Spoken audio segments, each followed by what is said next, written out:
Hi everyone, and thanks for watching my first tutorial on how to take unique and cool looking portrait photographs in a video game.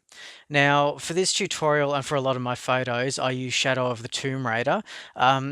The advantage this game has as well from being graphically very good no matter what platform you play it on, whether you do it on standard Xbox or PS4 or a Pro or One X or a PC, you've got some pretty good graphics to play with here. Now, the big advantage that Tomb Raider has is that Lara is very interactive with the world.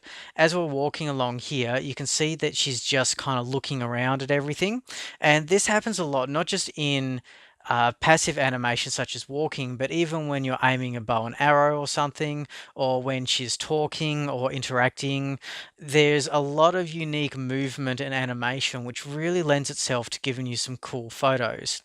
Now, of course, when you're taking portraits in a video game, you're very limited into what animations are available, what facial expressions, lighting.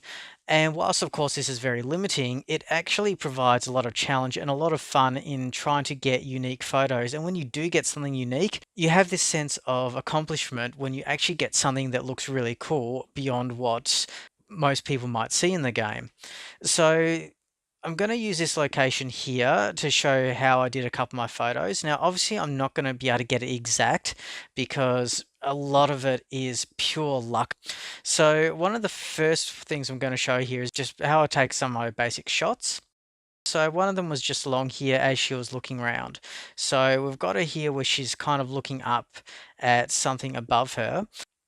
Now, one thing about video games is that facial animations can be quite off when you really look at them. Our characters will either be looking in the wrong direction, they'll seem totally uninterested, or their facial animations will just completely be different to what actually is happening on screen. I found Batman Arkham Knight suffers a lot from that, but then I decided to try and actually flip this around and try to use it for my advantage. And I found that by actually trying to line up with a character's eyes, wherever they happen to be looking or doing, gave some pretty interesting shots. So as you can see here, I'm basically trying to line up the eyes. Now, playing around between using the camera panning in and out and field of view will be a bit of trial and error. Of course, you can go really close and then have a lower field of view, and that tends to get more background in. Alternatively, you can zoom out a little bit and just adjust the field of view, and that will tend to limit the background a bit more. So what we're just going to go ahead and show, so here's just a basic one where we've just got a basic gaze, and it's not bad. As I said, this is just a tutorial, just show some of the basics. It can take a while to really line it up. So I always tend to disable the weapon as I find it interferes a little bit, especially if she's running or doing something that's out of the ordinary. You can find the bow or whatever weapon she's carrying tends to stick out, cut through her body or hair, and makes it look a bit off. So you have the option of facial poses, but to be honest, I mostly leave these as just whatever's in the game. They, to be honest, are a little bit silly. You can get some decent shots with them and play around with them. I definitely encourage it. And same with poses as well. But for the moment, we'll just do a basic one here. Now, I find that usually a basic black and white filter can really just give it a little bit more pizzazz, a little bit more class, make it just look a little bit cooler. And so that right there is just a basic portrait. Didn't take too long. As you can see, by lining up the eyes has given it something a little bit unique. And you can always just move it slightly off center as well. So the eyes are just a little bit off. And again, that gives a pretty cool view. So that's a pretty basic one. And that's just using the basic walk around animations. But a lot of the fun is taking things out of context and doing things that when you take the photo, if you zoomed out, would look nothing like what's actually happening in the game. So one of them I took here, I found that as I did a jump, she was looking in a particular direction, which actually gave her a pretty cool portrait. So this might take a few attempts.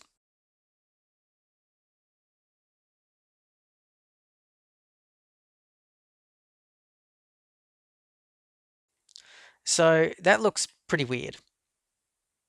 She's hunched over, looking a little bit off kilter, but this is where you have a little bit of fun. And this is where you'll be surprised at some of the results you get. When you actually roll it, your camera movements become a real pain. See, as you can see here, that's left, right, and now it's going up, down, and down, up is going in, out. And I seem to have lost all ability to kind of move to the side. So you want to try and line it up as best as you can, but obviously the way roll works, it's going to throw it off kilter. So you just have to really play around with it. It's a pain, but okay. So now what we'll do is we'll put that black and white filter on. We'll go to the depth of field, put it really close, blur the crap out of everything. Now we do want to try and, probably would be best if we can try and get the ground out of it, but it's probably not going to happen on this tutorial. Okay, so let's adjust the depth of field, still intensity's on, and field of view zoomed in. So the end result we have here, and let's get rid of the weapon again.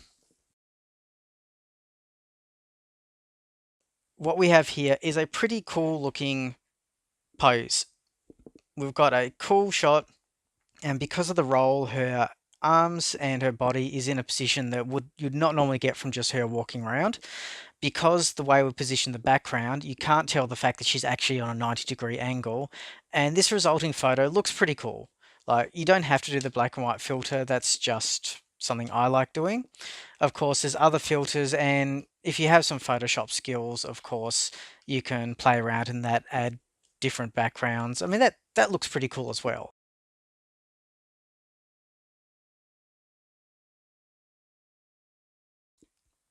So I'll show you one more of my poses.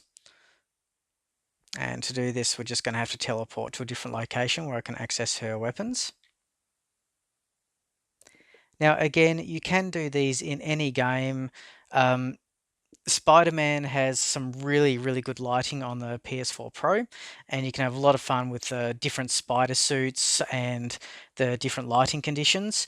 The Uncharted games, the ones that have photo mode in it, are pretty good as well. This particular pose here actually relies on you having no arrows. So what I found when I tried to go arrow, she did this pretty cool pose thing for a second where she tries to grab an arrow, and I thought, okay, let's see if I can use that. So basically you have to pull it, time it that she's just reaching back and looking up, and then we go to photographer mode. So again, in this case, the weapon does have to be shown. So as you can see here, it gives a pretty cool look, but also as well, this kind of shows the low polygon nature of the arm. So that's why the one that I uploaded was actually cropped. It does kind of look a little bit strange, and that is one big limitation with video games, is that quite often polygons will intersect and you'll get weird things happen, and you can either use that as part of your shot or crop parts out and just end up with the parts you like. So that right there is how I got one of my poses. Okay, so I hope you've enjoyed this quick tutorial. Again, part of the fun of this is just experimenting around and trying different things, interacting with different environments, and just seeing how it plays out, and just taking a still at just whatever moment you think is cool and think, hey, let's try that. So that's my first tutorial. I hope you enjoyed it.